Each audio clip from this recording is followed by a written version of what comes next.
I'm Andrew Marotta, host of the Education, Leadership, and Beyond podcast, a part of the Education Podcast Network, just like the show you are listening to now. Shows on the network are individually owned and opinions expressed may not reflect others. Find other interesting education podcasts at edupodcastnetwork.com. Hello, Empowered Principals. Welcome to episode 417. Welcome to the Empowered Principal Podcast, a not-so-typical educational resource that will teach you how to gain control of your career and get emotionally fit to lead your school and your life with joy by refining your most powerful tool, your mind. Here's your host, Certified Life Coach, Angela Kelly. Well, hello, my empowered principals. Happy Tuesday. Welcome to the podcast and happy holidays. Wherever you are in the world, I'm wishing you a beautiful holiday season. Whatever holiday you celebrate, it can be personal, it can be global. Whatever holidays you are celebrating this time of year, I just want to wish you the happiest and loveliest of holiday seasons. As you know, this podcast is intended not just for school leadership, but for life leadership. This is a life and leadership coaching podcast. So today we're going to talk about how to embrace your personal empowerment over the holidays.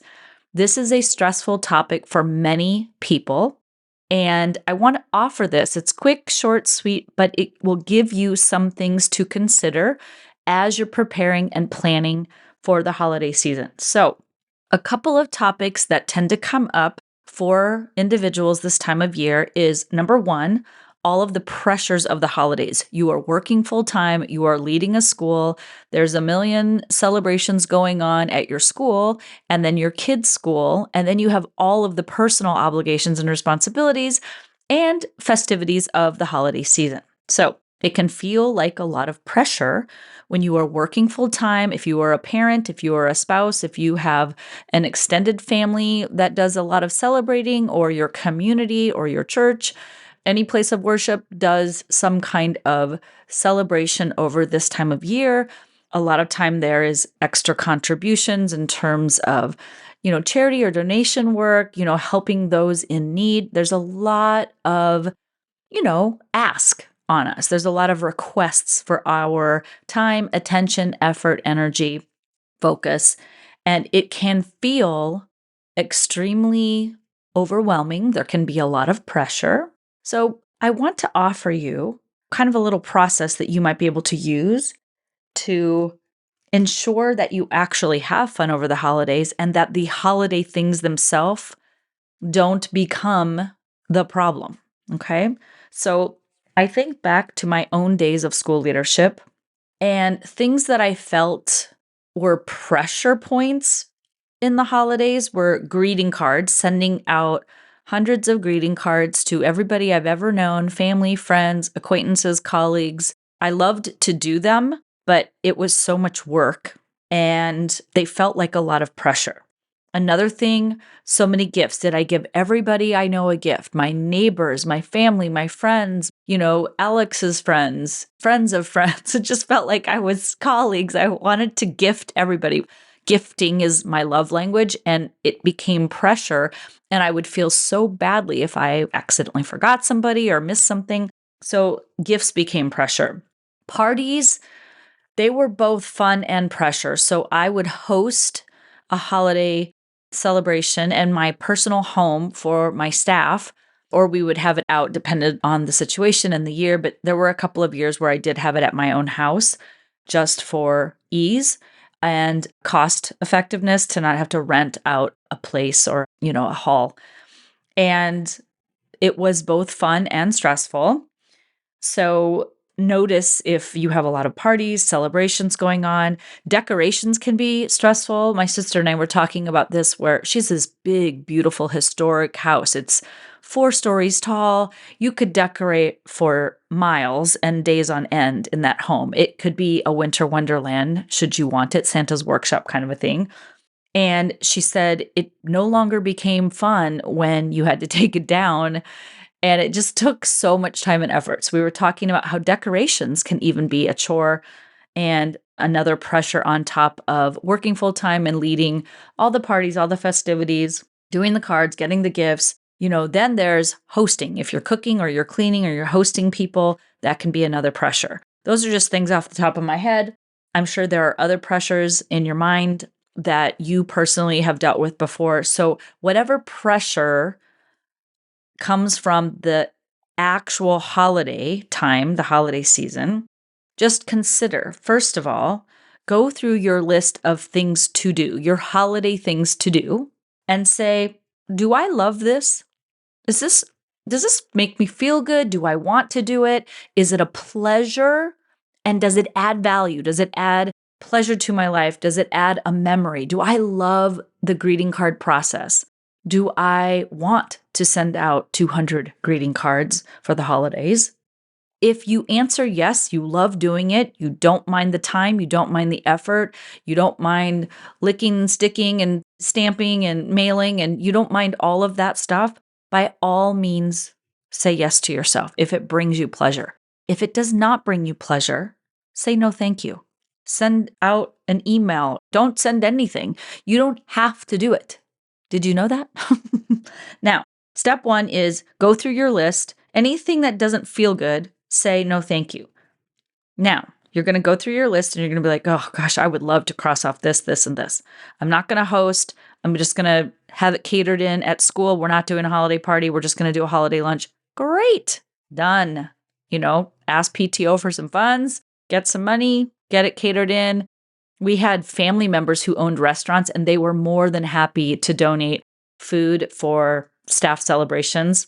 It was so beautiful. I loved it. It was so fun. So think of creative ways to take things off your plate. And then when you go through the list, there are things you would say to yourself, I would love to cross this off my to-do list. I don't like this. It's a lot of pressure. I would rather not. I'm tired. I want to relax on my holidays with the week off or the 2 weeks off that you have, but I feel like I can't. And when you hit that little milestone, what you have to ask yourself is, why do I believe that I have to? And this is where you self-coach. Why do I believe I have to? What's making me feel obligated? If I didn't have to, what would I choose instead? What would I choose to do with my time, my energy, my life during the holidays? How would I want to celebrate? Get to know yourself better. Who am I? What do I love about the holidays? What brings me pleasure? What memories do I love to create? And what am I happy to let go of? And then work towards saying no to that or to adjusting it to making it somewhat better. Even 10% better can be a big relief. If it's difficult for you to say no to things, try one teeny tiny no. See how empowering it feels to say no to one thing over the holidays that you don't want to do. Maybe decline a party, or maybe send out electronic greeting cards versus paper ones. Or again, maybe, downsizing the number of celebrations or the amount of decorating. Just a 10% reduction can make you feel amazing. Part 2 of this, navigating family events, dinners, conversations. Politics have been really intense this past few years. So if you are planning to attend a family event, ask yourself why. What is my intention for attending this event? Do I want to attend it? Do I desire to attend it? Even though I know it might not be perfect, or I know there will be, conversations that I need to navigate or emotions that I need to, internally regulate. Do I want to go? Why? Do I want to connect? Are there people I really want to see? Do I desire this? Do I want this for my kids? Do I want my spouse to have a connection with his family, so we're going to the in-laws? Whatever it is, why are you going? Are you going for connection because you desire it, because you want to create these memories? You want your kids to create memories. It might be fun.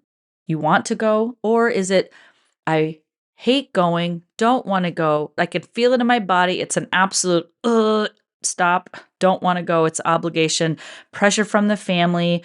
You're expected to attend without your consent. There's family dynamics that you don't want to deal with. Again, get in tune with yourself. What is triggering you and why? How do you want to feel? And if you're going to decide to attend because you do want to attend, but you're nervous around navigating the discomfort and the differences of personalities, difference of opinions, you can still set an intention for yourself and create some internal calmness, some internal tethering, I like to say, so that you are still enjoying yourself as much as possible. So how do you want to feel? With whom do you want to connect while you're at this family event? What do you want to connect over with those loved ones that you desire to see? So what is it about them you want to know, learn, catch up on? What do you have in common that you could ground yourself in conversation to keep things pleasant and feeling light, love, connection, those kinds of things? What kind of conversations also interest you? So what are you interested in about the other person? What would you like to know about them? And then also, what are some topics you would like to bring up and connect with your loved ones? Okay. So even with all of that pre-planning, there still can be some stressful moments. So you want to kind of prep yourself in advance for that too, right? What are your standards of engagement? What are the standards by which you want to present yourself? Who do I want to be coming into my family? Because I know for me, I can get sucked in to old patterns of behavior, old ways of thinking, old ways of reacting, from facial expressions to mannerisms to, shutting down to pouting. I can go into very childlike behaviors. And I don't want to do that. It can be hard with your family of origin because they trigger you back into a space and time when you were much younger. So what are your standards for yourself of engagement? And what are your boundaries? What do you plan to do if a standard has been violated? So let's say somebody starts attacking you verbally about politics, or they start gossiping about other people and you choose not to engage in gossip. What is your plan if someone starts to gossip or someone starts to bring up politics, trying to poke the bear within you to get you to react and respond and engage? What is your plan? And where do you draw the line where you just say no, thank you and shut them down? Or is there a point at which you would have to, take your family and leave? Just think about this in advance so that you can be prepared and you're thinking about it with your prefrontal cortex versus thinking about it when you're in fight or flight and you've already been triggered. And if you know things are going to be a little intense, you can set a time limit on how much time you spend there. Okay. So think about things, how you're going to handle comments, things about your weight, your look, being present, what you brought, what you didn't bring, your personal status, your professional status, people who like to poke at you. There's somebody in the family who does that. Notice in advance what triggers you personally and what triggers you emotionally and why. Do the self-coaching work. This is preparing yourself, doing that internal work, knowing yourself in advance. You're not trying to avoid it or shove it down or just suck it up. You want to be aware of it and have what is called a gray rock response. So a gray rock response is just a flatline response that's short, sweet, but it's neutral. And it doesn't give a lot of ammo for them to get you engaged in a tug of war conversation. So here's a couple of phrases that can just shut down some kind of triggering comment. So, hey, Angela, looks like you've gained some weight this year. Maybe. Dead, right? It just stops. Maybe I have. It just stops. I just say, maybe. You look so tired. That job must be too much for you. Maybe. I love this word. Maybe. Maybe you're right. Just, it doesn't engage at all, right? The other thing that I say when people are kind of making snide comments, nice of you to come this year, because I used to live in California and coming home, some people might say like, well, so nice to see you. So nice for you to be here this year. Thank you. Thank you. It's nice to be here. I love this. Thank you. I say thank you to just about everything because what can they say back to that? They just look at you like you're a little bit off and you're like, maybe. So, another comment, maybe like you're traveling for the holidays, so you didn't bring green bean casserole or you didn't bring the turkey. Everyone else did the hosting and the cooking, and they're going to let you know how much work they put into the red carpet, event for you. they'll say like, well, we went to all this work for you, or like it took us hours to decorate, or, every time you come home, everybody goes crazy. Thank you. Appreciate that. I appreciate the work. I can see the house is beautiful. The turkey smells amazing. Thank you. Boom. And you don't even have to go into all the things that I just said. You could literally say, thank you. Thank you. When you gray rock respond, there's very little room to pull you in, because what they want is a tug of war. So just keep your intention in mind. Focus on being in the energy that you want to be in the room. So what kind of energy do you want to cultivate in that room? Be the leader of that. Be the energy. Be the love, the light. Be the funny person. Be the excited, the eager, the enthusiastic person. Be engaged. Be interested. Be interesting. Be that person, whether or not people like it. Be you, because you want to be you. You want to be that version of you. And people are either going to meet you at that energy and things are going to go so much better than they have in the past years or your past experience with them. And they rise to the occasion because they don't even understand that energetically they're matching you because it's attracting them in. They like it. They like that there's not conflict. Or you will have people who are resentful and resisting because they internally just can't handle light, love, enthusiasm. And they want that argument because they think it makes them feel better, when inside, that's personal for them. They're struggling internally and they're projecting it externally. So with that said, happiest of holidays, celebrate, be the version of you that you want, say yes to what you want, no to what you don't, practice it. I know it can be challenging at first, but it's so liberating, it's so freeing, and it's so empowering. Have a beautiful holiday season. I love you all. Take good care. Bye. Thanks for listening to this episode of the Empowered Principal Podcast. If you enjoyed this episode and want to learn more, please visit angelakellycoaching.com, where you can sign up for weekly updates and learn more about the tools that will help you become an emotionally fit school leader.